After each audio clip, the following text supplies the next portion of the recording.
Dios les bendiga, hermanos y amigos. Les saluda una vez más su servidor en Cristo, Libardo Figueroa, desde Púlpito Virtual. Y aquí estamos trayéndote personajes. Evangelio del apóstol Juan, capítulo 1, versículo 40, dice así en el nombre del Señor Jesús. Andrés, hermano de Simón Pedro, era uno de los dos que habían oído a Juan y habían seguido a Jesús. Señor Jesucristo, te alabo, Padre Celestial. Te bendigo y te glorifico porque eres bueno, porque eres fiel y para siempre es tu misericordia. Oh mi Rey, te ruego, Dios mío, que tu palabra hoy llegue a nuestras vidas y produzca el efecto maravilloso en tu nombre santo. Amén y amén. Bien, el apóstol Andrés era natural de Betsaida, de Galilea, de donde también era su hermano Simón Pedro y otros discípulos. Pero de Andrés podemos aprender que él era seguidor de Juan el Bautista, y estando siguiendo a Juan, lo escuchó a él decir, cuando vio al Señor Jesús: este es el Cordero de Dios que quita el pecado del mundo. Desde entonces Andrés dejó a Juan y comenzó a seguir al Señor Jesús. Dice la Biblia que cuando el Señor Jesús observó que Juan le seguía, que Andrés, le seguía, les preguntó: ¿a quién buscan? Y Andrés y el otro discípulo dijeron: Maestro, ¿dónde moras? Y el Señor les dijo: vengan y vean. Y se fueron con el Señor Jesús y se quedaron con él aquel día, porque ya era la hora 10:00. Y Andrés no solamente siguió al Señor, sino que desde el momento que lo siguió se quedó con él. ¿Qué notó Andrés en el Señor Jesús? ¿Qué encontró Andrés en el Señor Jesús? Que no lo dudó. No tomó tiempo para pensarlo, se decidió enseguida, lo llamó su maestro, y no contento con eso, fue hasta su hermano, versículo 41 de Juan 1. Este halló primero a su hermano Simón y le dijo: hemos hallado al Mesías, que traducido es el Cristo. Tenía certeza de que era el Cristo, no solamente por lo que Juan había dicho, sino porque ahora él había tenido un encuentro con el Señor Jesús.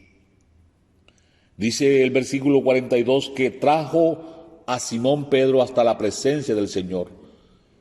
Y el Señor Jesús, cuando vio a Simón Pedro, también le dice: tú eres Simón, Simón, hijo de Jonás, tú serás llamado Cefas, que quiere decir piedra.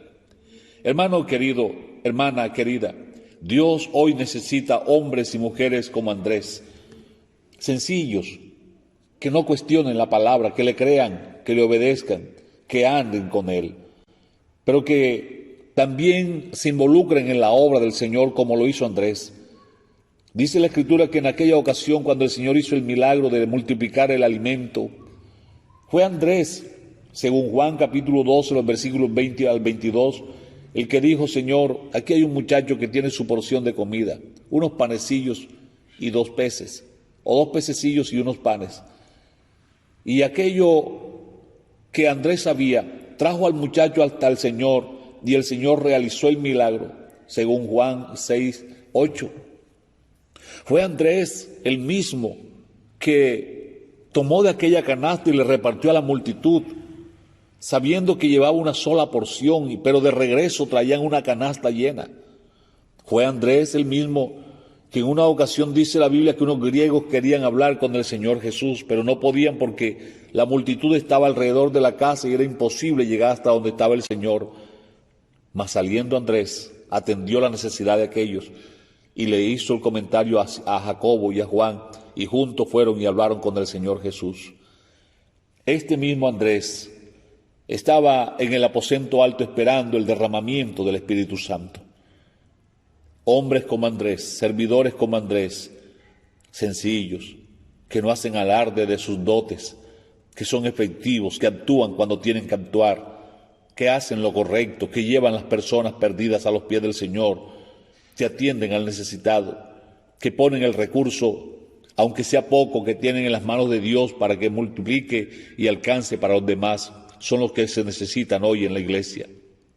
¿Te atreverías a ponerte tú y lo que tienes en la mano del Señor? ¿Te atreverías a llevar a los tuyos a conocer al Señor Jesús? ¿O tienes duda de que aquel que sigues es el verdadero Cristo?